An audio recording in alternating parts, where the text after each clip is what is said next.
So hello guys, hope you all are guys doing well today. Again welcome to our channel and it's our day 10 of mission 30 days. Believe नहीं ना हो रहा 10 दिन पढ़ लिया accounts. चलो but you have to believe.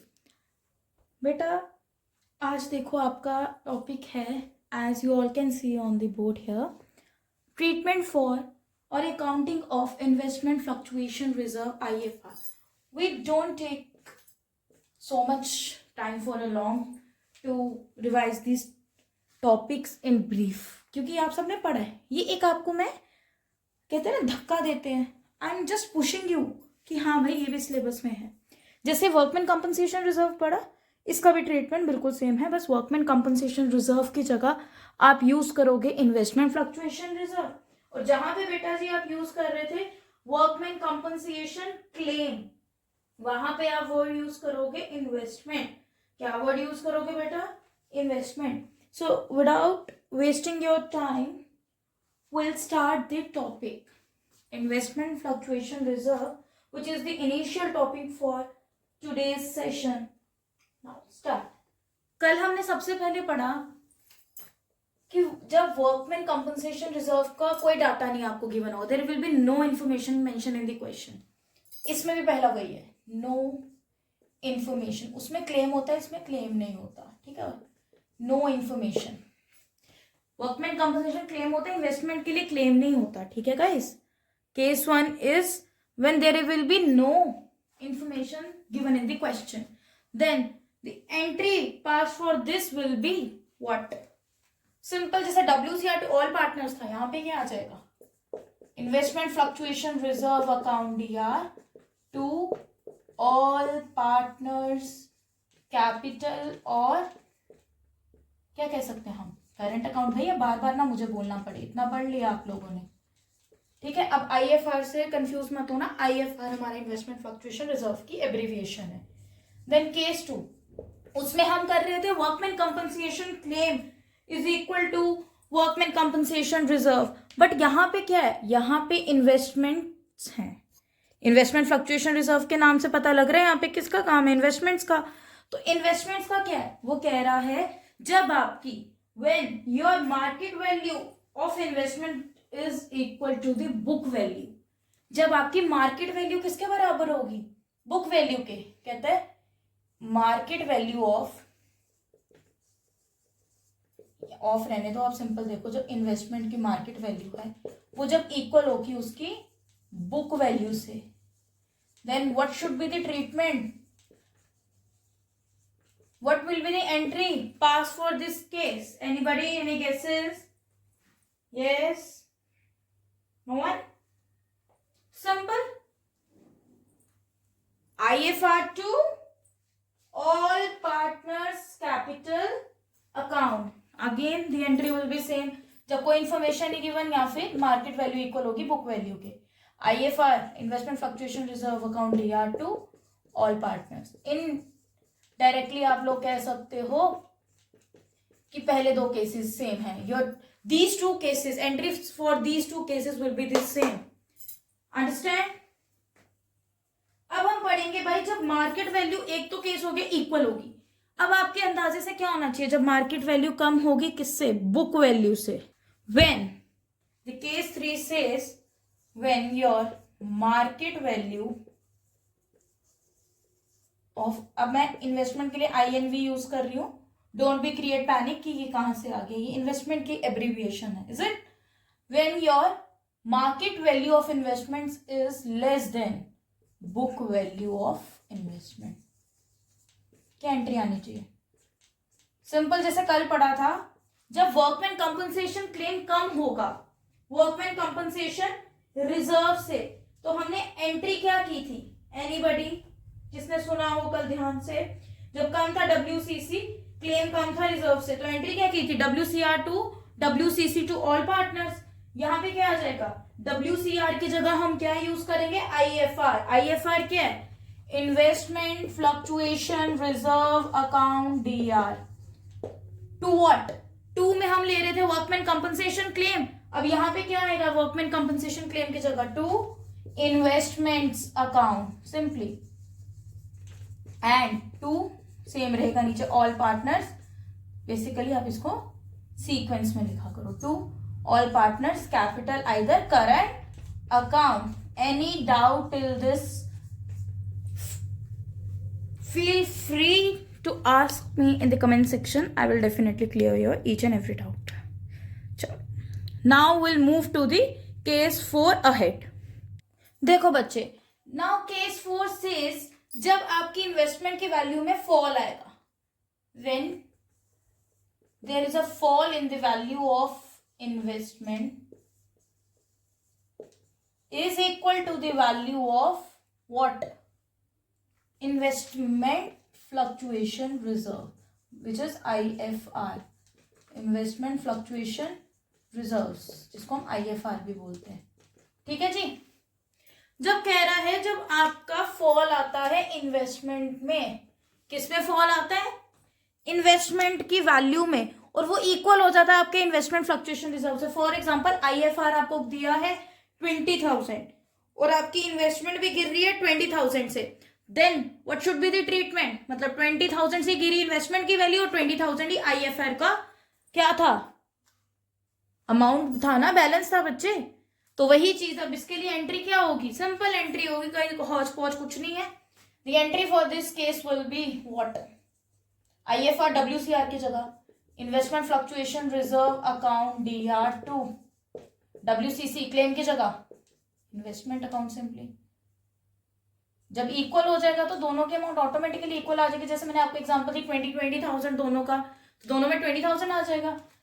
चलो, the next one is fall जब आ रहा है, गिर रही है आपकी वैल्यू इन्वेस्टमेंट की, जब वो आपकी क्या है बेटा? पहले हमने क्या पढ़ा? लेस देन, कम वाला। अब हम पढ़ेंगे बच्चा जी मोर देन वाला। कौन सा? More than. किससे? Actual amount of investment fluctuation reserve. जब आपका गिर रहा है, फॉल आ रहा है इन्वेस्टमेंट में, और वो आपकी अमाउंट ज्यादा आ गई IFR से। सपोज 20,000 से गिर रही है इन्वेस्टमेंट, बट IFR आपका 15,000 है, तो 5,000 से ज्यादा हो गया। तो entry for this case will be passed as WCR की जगह क्या लिख दोगे? सिंपली आप IFR। सब सेम है, बस याद रखना वर्कमैन कंपनसेशन रिजर्व की जगह IFR, वर्कमैन कंपनसेशन क्लेम की जगह इन्वेस्टमेंट, नथिंग एल्स। यहां पे क्या लोगे अब आप? एनीबडी? वर्कमैन कंपनसेशन रिजर्व की जगह IFR, investment fluctuation reserve account DR। याद होगा तो मैंने वहां पे डेबिट में रीवैल्यूएशन लिया था कि बैलेंस रीवैल्यू में जाएगा, इधर भी रीवैल लेंगे हम, रीवैल्यूएशन अकाउंट DR। 2 में व्हाट क्या आएगा? 2 में ऑल पार्टनर्स नहीं आएगा, क्या आएगा? 2 में बेटा जी आएगा आपका क्लेम की जगह सिंपल इन्वेस्टमेंट अकाउंट। क्वेश्चन भी करेंगे, घबराओ नहीं, ठीक है। इसी केस की एक और एंट्री मैंने बनाई थी कल, all partners capital either current account DR to what? Yes, to revaluation account. ऊपर रीवैल में आपने जो बैलेंस डाला होगा ना, वो डेबिट होगा, नीचे उसको क्रेडिट कर दोगे और डेबिट में वो वाला बांट दोगे पार्टनर्स को इन देयर ओल्ड रेशियो। भाई WCR भी ओल्ड रेशियो में बढ़ता है, सब कुछ यहाँ पे भी ओल्ड में ही जाने वाला है। Everything will be distributed among partners in their agreed और old profit sharing ratio. Move ahead. देखो बच्चे, आगे ना सिंपल सी एक एंट्रीज आएंगी। ये भी मैंने फॉल वाला बताया, इससे पहले मैंने आपको मार्केट वैल्यू और बुक वैल्यू का कॉन्सेप्ट बताया था ना, उसी से इंटरलिंक्ड एक कॉन्सेप्ट और है। When market value of investment is equal to book value of investment.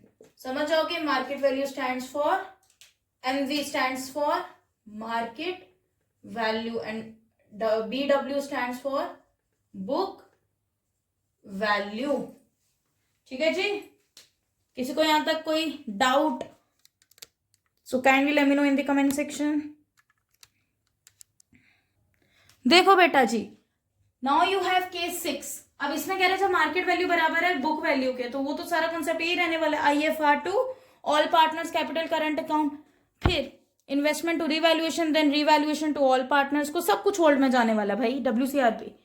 अब फटाफट से इसको समझ लो, क्योंकि देखो भाई स्टेप्स के नंबर हैं फॉर बोथ सीबीएसई एंड जेके बोस को कह रही हूँ मैं, प्रैक्टिकल पोर्शन बेशक कम है बट फिर भी पता होना चाहिए ना, यू हैव टू नो कि आपके सिलेबस में है क्या, एंट्रीज कहाँ से घुस गई हैं बीच में, एमसीक्यूज भी करने हैं। और सीबीएसई वालों please, it's my humble request to each and every candidate who so ever appearing this year in this academic session कि प्लीज आप लोग प्लीज अच्छे से कॉन्सेप्ट्स को समझो, conceptual clarity matters the most, ठीक है।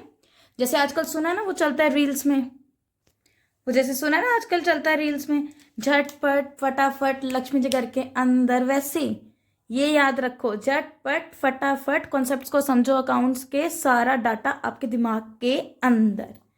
बच्चे कॉन्सेप्ट्स को समझो, घबराना नहीं है, अकाउंट्स को इतना डिफिकल्ट सब्जेक्ट नहीं है भाई।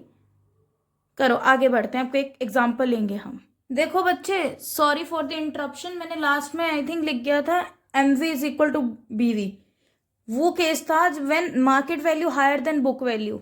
Sorry, I don't know how it was occurring, kindly correct your mistake. देखो बच्चे, now you have the question of investment fluctuation reserve and the question says it consist of 5 cases and each case I have already taught you, ठीक है। कुछ नहीं इसमें change है, जैसे entries पढ़ी बस एंट्रीज पता होनी चाहिए, केसेस यूं सॉल्व होते जाएंगे। कि लाइबिलिटीज में आपको आईएफआर, क्योंकि इन्वेस्टमेंट फ्लक्चुएशन रिजर्व है and reserves are liabilities. Investment हमारा एसेट होता है, कौन सा, non current fixed asset, sorry हाँ, not a fixed asset, sorry it's a non current asset, you can say anything, ठीक है। एट कॉस्ट, ये बुक वैल्यू है 6 लैक्स, क्या है बेटा जी, 6 लैक्स है हमारी इन्वेस्टमेंट की book value, it's a book value of investment. और ये मार्केट वैल्यूज दी है इनकी, किसी में कम है, किसी में ज्यादा है, किसी में इक्वल है, एक्सेट्रा एंड एक्सेट्रा, ठीक है। करें कंटिन्यू विद केसेस। देखो देखो बेटा, the first case itself says there will be there is no information mentioned in the question and there will be never ever any kind of information, we can't see any kind of information in this question regarding investment in this case। जब कोई information नहीं होती, when no information of investments are given, then what should be the treatment for that? Anybody tell me? I have already give you the each and every entry for each and every case, if anybody kindly, no। देखो बेटा, case 1 में कोई information नहीं है तो simple entry क्या होगी, IFR to all partners capital account, investment fluctuation reserve account DR to all partners, partners ही नहीं लिए, पार्टनर्स हम लेंगे again A B C in 2:2:1, A's capital account to B's capital account to C's capital account, is it? अब हम बांट देंगे, क्या रहने वाला भाई, आईएफआर कितना है, कोई बता सकता है आईएफआर कितना बढ़ेगा, जब कोई इंफॉर्मेशन ही नहीं है तो जितना गिवन है उतना ही बांट दोगे ना यार, उसमें क्या सोचने वाला है, इतना कितना गिवन है हमें, 20,000 किस रेशो में जाएगा भाई, 2:2:1 की रेशो में। हमने वहां शो करनी है अमाउंट क्रेडिट साइड, हम यहाँ पे इसका कैलकुलेशन कर लेंगे, is it 4 right, 8,000 again 8,000 and 4,000, 8 8 16 plus 4 20,000। Case second में क्या है, hope you are getting my point and hope you guys are cleared with this case। now move ahead with the second case। देखो पुत्र जी, case second, market value कितनी है 6 lakhs और book value कितनी है 6 लाख, क्या है भाई दोनों में, क्या कॉमन है, दोनों ही इक्वल है, book value is market value is equal to book value, entry will be the same as case 1, same entry as case 1, यहां आप लिख सकते हो same entry passed as case 1, ठीक है, नथिंग चेंज है। अब हम केस थर्ड करेंगे। हाँ जी बच्चे देखो, अब थर्ड केस में क्या है, थर्ड केस सेज कि market value is less than book value. Book value कितनी है क्वेश्चन में गिवन 6 लाख और मार्केट वैल्यू कितनी है इस केस में 4,80,000। कम होगी। एंट्री क्या आएगी simple investment fluctuation reserve account DR to investment account to all partners to A to B and to C's capital account. Nothing is given तो हम fluctuating capital assume करके चलेंगे तो उस केस में कैपिटल अकाउंट यूज होता है। IFR कितना है 20,000। वेट अ मिनट इन्वेस्टमेंट कितनी है इस क्वेश्चन में। हाँ बच्चे तो इन्वेस्टमेंट हमारी है 6 लाख। 6 लाख बुक वैल्यू है। बुक वैल्यू कितनी आ गई 6 लाख। अब 6 लाख आपके पास बुक वैल्यू है और कितने से गिर गई 4,80,000 आया हमारे पास मार्केट वैल्यू। तो कितना बैलेंस आ गया 6,000 और 4,80,000 का 1,20,000। कितना आया 1,20,000। कितने से गिर गई इन्वेस्टमेंट हमारी भाई कितने से गिरी एनीबॉडी 1,20,000। अब ये हो जाएगी बहुत बड़ी अमाउंट। इससे आप लोगों को हो जाएगी कोई गड़बड़ तो सिंपल अमाउंट भी ले सकते हो। और मैं नहीं चाहती कि आप लोग मेरे लेक्चर में भी कंफ्यूज हो जाओ तो सारी उम्र कंफ्यूज ही होके रह जाओगे टॉपिक में। तो हम सिंपली ले लेते हैं इसमें या 4,80 करो। CBSE में मतलब जितनी मुश्किल करेंगे तो उनको इजी आएगा। यही लेके चलते हैं चलो नथिंग चेंज। मुश्किल करना है भाई मुश्किल से ही इजी निकलेंगे। कितनी है इन्वेस्टमेंट हमारे पास कितने से गिरी 1,20,000 से गिर गई। तो और ऊपर कितना आया है IFR हमें कितना गिवन था क्वेश्चन में भाई। मेरे को लग रहा है मेरे को आपके लिए छोटी अमाउंट ही लेनी पड़नी है। तुम लोगों ने घबरा जाना है। छोटी लो भाई बाद में बोलोगे ये मैडम भी मुश्किल करा रही है फिर इसके लेक्चर सुनने का क्या फायदा। भाई मैं वो चीज नहीं सुनना चाहती। प्लीज 5,91,000 ले लो। यहाँ कितना कितना है हमारे पास डिफरेंट। अब कितना डिफरेंस है भाई 6 लाख में से 5,91,000 गया तो 9,000 सिंपल। ठीक है मैंने ज्यादा दिए नहीं आपको। IFR कितना गिवन था 20,000। As you can see on the board और on the balance sheet liability side IFR is given as 20,000। ठीक है जी। अब हमने क्या करना है 20,000 को हमने डिस्ट्रीब्यूट करना है कि नहीं करना है ना। हमने डिस्ट्रीब्यूट करना है किसको भाई हमने इनके डिफरेंस को। अगर हम यहाँ 1,20,000 लिखते हैं ठीक है तो फिर भी बैलेंस आता। बट अब देखो जो क्वेश्चन है उसको फोकस करो उस पर kindly emphasize kindly dedicate on the question हुई प्रेजेंटली सॉल्व। ठीक है 20,000 में से 9,000 गए कितना आया भाई 11,000। अब वो 11,000 इन लोगों में बांट दोगे आप लोग किस रेशो में ओल्ड रेशो में 2:1 में इनको डिस्ट्रीब्यूट करोगे सभी पार्टनर्स को प्रोपोर्शनेट। ठीक है नॉट मल्टीप्लाई। तो करें हम इनको डिस्ट्रीब्यूट आपकी इजाजत हो तो करते हैं। 11,000 into 2/5 4,400 for A, again 4,400 for B, it's 8,800 minus we got 2,200 for C. ठीक है automatically this sides will be equal. ठीक है नाउ कंटिन्यू विथ केस 4। देखो बेटा जी अब केस 4 में क्या कह रहे हैं वो केस 4 सेज कि मार्केट वैल्यू आपकी जो है वो मोर देन है आपकी बुक वैल्यू से। क्योंकि देखो मार्केट वैल्यू है 6,20,000 और book value we have in the balance sheet existing with amount 6 lakh. 6,20,000 ज्यादा है कि 6 लाख यूजुअली 6,20,000 कितने से एक्सेस सरप्लस कितना 20,000 का। एंट्रीज इसमें 3 रहती है। अभी बताई थी आपको मैंने हायर की जिसमें मैंने आपको मैं फिर बता दूं एक गलती बताई थी मेरी जो मेरी तरफ से हुई थी गलती। भाई इंसान से ही गलती होती है। मैं आपको वो ऑलरेडी क्लियर कर चुकी हूँ, जो मैंने लास्ट में केस समझाया आपको, जिसमें मैंने बोला market value is equal to book value. Basically वहां इक्वल टू लिख दिया मैंने गलती से, तो मैं इक्वल टू बोल गई, वो हायर का साइन लिखना था, इक्वल का तो मैं आपको पहले ही समझा चुकी थी केस। एनीवेज ठीक है, अब ये ज्यादा है, तो वो 3 एंट्रीज इजी वाली कौन कौन सी? पहली, investment fluctuation reserve account DR2 सभी partners, all partners, to ABC capital account.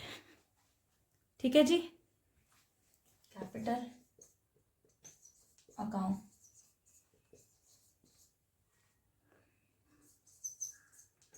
IFR कितना है? 20,000 है भाई बुक्स में। किस रेशो में बांटना है? 2:2:1 की रेशो में। यहाँ शो कर ले 20,000 इंटू 2/5 इंटू 2/5 इंटू 1/5। अभी बांटा था हमने, ये हो गया 4, 8, 8, 4। ठीक है जी। सेकेंड एंट्री क्या थी? हाँ, investment to revaluation account, investment to account DR। उसके बाद क्या बोला मैंने? अभी सुनते ही नहीं हो ध्यान से, तो पता क्या चलेगा तुम लोगों को भैया? Investment to revaluation account. पैसा कौन सा आएगा?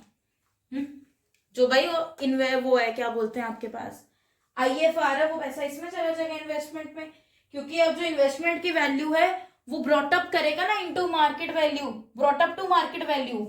कहता है बीइंग, इसकी मैं नरेशन बता दूं आपको, वैल्यू ऑफ, या सिंपल लिखो बीइंग इन्वेस्टमेंट ब्रॉटअप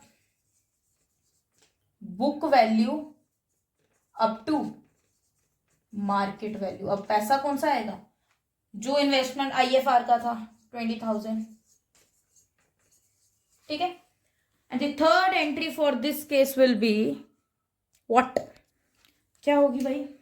इधर आ जाए, समझ जाना भाई। थर्ड, रीवेल को बांट देंगे अब, रीवैल्यूएशन टू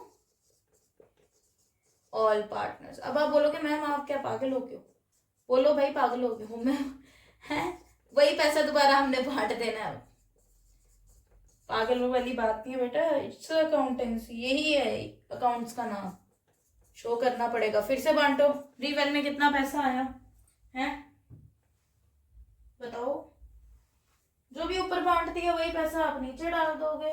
इतना तो सोचने वाला कुछ मुझे लगता नहीं तात्पर्य है यहाँ पे। उस रेशो का भी कोई झंझट नहीं है कि रेशो में जा रहा है सब कुछ।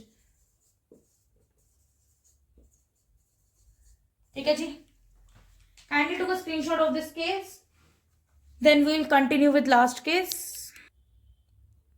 चलो बच्चे, अब हम करेंगे केस 5। केस 5 के लिए एंट्री पास होगी। क्या कह रहे हैं केस 5? पहले देखो, मार्केट वैल्यू 3 लाख है, बुक वैल्यू 6 लाख है, less than book value. But यहाँ क्या हो गया? शॉर्टफॉल हो गया। वही वहां WCR रीवैल्यूएशन टू WCC लिखते थे, यहां क्या लिखोगे? WCR की जगह IFR। First entry, very first entry for this question case will be IFR account DR। जो बैलेंस है वो रीवेल में चला जाएगा, revaluation account DR to what? To claim लेते थे WCC, यहाँ टू इन्वेस्टमेंट लेंगे हम। ठीक है जी। अमाउंट कैसे आएगी? Anybody please can let me no, बता दो जी प्लीज हमको। चलो लिखते हैं,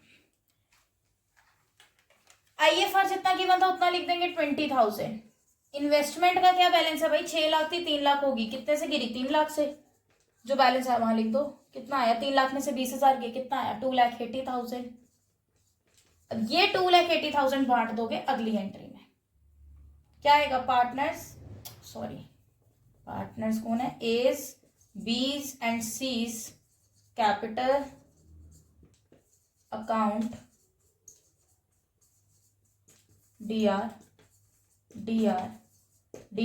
टू रीवैल्यूएशन अकाउंट। कितना था रीवैल्यूएशन में पैसा? 2,80,000। कितना आया बेटा हमारे पास रिवैल्यूएशन में? 2,80,000। ये बांट देंगे हम इस एंट्री में। 2,80,000 को किस रेशो में बांटना बेटा जी हमने?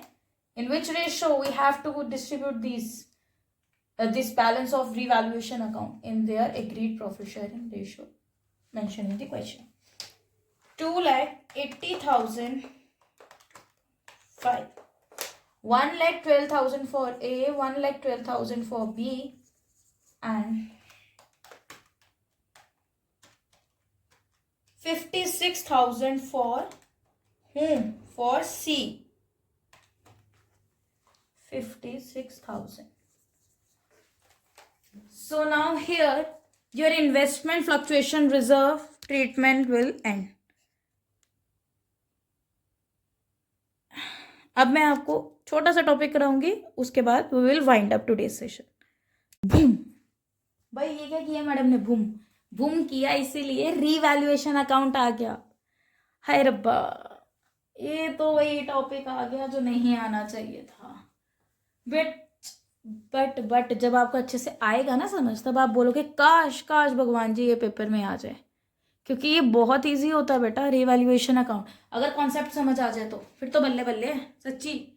अब देखो, रिवैल्यूएशन अकाउंट का मतलब क्या, क्यों बनाते हैं हम रिवैल्यूएशन अकाउंट? हम इसीलिए बनाते हैं ताकि हम एसेट्स को बच्चा रीवैल्यू कर सके। एसेट्स को क्या कर सके? हम रीवैल्यू कर सके। ठीक है, किसको कर सके? एसेट्स को। और लाइबिलिटीज को भी बच्चा। ऐसा कुछ नहीं है कि लाइबिलिटीज ने पाप की है। ठीक है भाई, बच्चे क्या करते हैं, हमारे पास बहुत स्मार्ट बच्चे होते हैं, वो क्या करके आते हैं पेपर में? रिवैल्यूएशन में रियलाइजेशन का बना के आ जाते हैं, रियलाइजेशन में रिवैल्यूएशन। समझ नहीं आती करना क्या है भाई, दोनों ही डिफरेंट है। चलो रिवैल्यूएशन में करते हैं हम कि रिवैल्यूएशन है क्या चीज। मैंने आपको बताया रीवैल्यू करना वैल्यूज को, एसेट्स एंड लाइबिलिटीज की। कहीं पे डिक्रीज हो रही है लाइबिलिटी की वैल्यू, कहीं पे एसेट्स की वैल्यू डिक्रीज इंक्रीज, या लाइबिलिटीज इंक्रीज डिक्रीज हो रही है, वेदर इंक्रीज और डिक्रीज। यही तो कॉन्सेप्ट्स हो सकती हैं, यही तो कंडीशंस हो सकती हैं। अब बेटा इसके लिए आपको एसेट्स और लाइबिलिटीज का कॉन्सेप्ट मस्ट कहते हैं ना, आपको पता होना चाहिए। सिंपल याद रखना है, 2 मिनट में हमारा रिवैल्यूएशन खत्म हो जाएगा। करना क्या है, एक चीज याद रखनी है, पूरा अकाउंट का फॉर्मेट आपको याद हो जाएगा कि कौन सी आइटम यहां जाती है, कौन सी। देखते चलो, जब भी किसी एसेट की वैल्यू गिरती है बेटा, क्या होती है? गिरती है। If any assets value decreases or falling, when there will be shortfall in the value of asset, any kind of asset, then it will be posted to debit side of revaluation account. Nothing. Decrease in what? Decrease in asset. बच्चा, जब asset decrease होता है उसको क्या बोलते हैं? Depreciate. जब भी यूज करना है वर्ड एसेट के लिए डिक्रीज या इंक्रीज, उसमें डिक्रीज इंक्रीज नहीं लिखना, आप डिक्रीज को लिखो डेप्रिशिएट, इंक्रीज को लिखो एप्रिशिएट। ठीक है, it will be sign off a dedicated student की हाँ बच्चे को कॉन्सेप्चुअल क्लैरिटी अच्छी है। ठीक है, अब अगर एसेट इधर गिर रहा है, इट मीन्स वहां बढ़ रहा है, यही है ना। एक साइड पर तो हो नहीं सकता, ऑल्टरनेट ट्रीटमेंट रहता है। अब यहां इंक्रीज हो रहा है, increase in asset, and it should be better for you if you use appreciate word instead of increase and use depreciate instead of word decrease. Okay, number नहीं कटेंगे, मैं वैसे ही कह रही हूँ कि चलो अच्छी बात है, एज अ कॉमन स्टूडेंट आपको पता होना चाहिए कि हाँ भाई डिक्रीज वर्ड के लिए डिप्रिशिएट बने, इंक्रीज के लिए अप्रिशिएट। फॉर ओनली एसेट, ये चीज हम एसेट के लिए यूज करते हैं, नॉट फॉर लाइबिलिटीज। ये सब किसके लिए यूज हो रहा है? एसेट के लिए, डिप्रिशिएट अप्रिशिएट।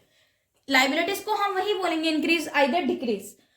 चलो, अब अगर यहाँ एसेट गिर रहा है तो इट मीन्स यहाँ लाइबिलिटीज बढ़ रही होंगी, तभी एसेट गिर रहा है। यहाँ पे यहाँ क्या लिखोगे?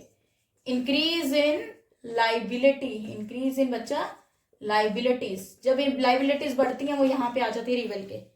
अब अगर गिर रही है तो ऑपोजिट साइड जाएगी, simply decrease in value of liability. ठीक है जी, कोई डाउट नहीं है यहाँ तक। अब कई बार कोई प्रोविजन क्रिएट करना होता है, प्रोविजन क्या है? लाइबिलिटी क्रिएट करना, मतलब बढ़ रही है लाइबिलिटी, तो वो भी यहाँ पे आएगा। न्यू प्रोविजन कह लो आप, या क्रिएशन ऑफ प्रोविजन कह लो। क्रिएशन ऑफ प्रोविजन, इसको भाई प्रोविजन फॉर टैक्स भी बोलते हैं, creation of provision for doubtful debts भी बोलते हैं, या फॉर डाउटफुल डेट्स, यहाँ बैड डेट्स। चलो अगर गिर रहा है प्रोविजन, डिक्रीज हो रहा है, तो यहाँ पे लिख दो कि सिंपली लाइबिलिटी गिरती है, डिक्रीज इन प्रोविजन। ठीक है जी, यहाँ सिंपल लिखो provision for doubtful debt, bracket में लिख दो डिक्रीज, यहाँ ब्रैकेट में इंक्रीज, यहाँ क्रिएट होते हैं। बस खत्म। जो प्रॉफिट लॉस होगा वो आपने डिटरमाइन करना है। अगर तो ये साइड बड़ी है, ये छोटी है, वो 50,000 है, ये 40,000 है, ये 10,000 से कम है, यहाँ क्या लिखोगे? टू क्या? Profit on revaluation account. Profit लिख लो सिंपल, ना भी लिखो revaluation, profit on revaluation account. जो भी पार्टनर्स हैं उन सबको बांट दोगे उनकी रेशो में, साइड्स को इक्वल कर दोगे। ठीक है, अगर ये साइड छोटी है तो by what? By loss on revaluation account A B and C. वही ट्रीटमेंट वही रहेगा डिस्ट्रीब्यूट करने का। ठीक है जी, automatically sides will be equal, double line से क्लोज करना होता है। ठीक है, अब याद कैसे करना है इसको ध्यान दो। डी से डेबिट, डी से डिक्रीज। क्या बोली मैं? डी से डेबिट, डी से डिक्रीज। याद रखोगे कि जहां डेबिट है, डी से डेबिट, डी से डिक्रीज, डिक्रीज क्या और एसेट। ये एक आइटम याद रखोगे, पूरा फॉर्मेट याद हो जाएगा चार्ट। कैसे? डी से डेबिट, डी से डिक्रीज। अगर एसेट यहाँ घट रहा है तो मतलब लाइबिलिटी यहाँ बढ़ रही है। अच्छा, अगर एसेट इधर घट रहा है तो उधर एसेट बढ़ रहा है, जहां एसेट बढ़ रहा है वहां लाइबिलिटी गिर रही है। अगर प्रोविजन बढ़ रहा है तो प्रोविजन लाइबिलिटी, अगर बढ़ रहा है तो मतलब इंक्रीज कौन होती है? Liability on the debit side. वहां डाल दोगे, घट रहा होता है, क्वेश्चन खत्म, नथिंग एल्स। ठीक है, एक चीज इसमें याद रखोगे, क्वेश्चन हम इसका कल करेंगे। ठीक है, अब इसमें एक चीज आपने क्या याद रखनी है, व्हाट इट शुड बी। क्या? वो देखो, एक आपने देखा होगा उन्होंने एडिशनल इन्फो में दिया होता है आपको, एडिशनल इन्फॉर्मेशन में और नोट्स अकाउंट में लिखा होता है दिस फर्दर एसेट, जो भी नाम है आइदर करंट और non current, revalued at two by. सुना ना ये चीजें, एट टू बाय। अब बेटा होता क्या है, एक आती है टर्म बाय, एक आती है टर्म एट। एट या टू जब भी आए, दोनों का एक ही ट्रीटमेंट है। जब बाय आएगा वहां पे उतना ही लोगे। ठीक है जी, जब एट आएगा देन व्हाट? बैलेंस लोगे, बैलेंस। ठीक है, now here today's session ends. Do subscribe, like, comment, share in the comment section. Kindly let me know in the comment section if anybody guys you find any kind of doubt. And that's all for today. We'll meet on tomorrow and bye bye. Kindly prepare yourself at home for board examination, and I'm always be there for you if you guys facing any kind of deviation in this session or lecture. Thank you for watching. Stay tuned.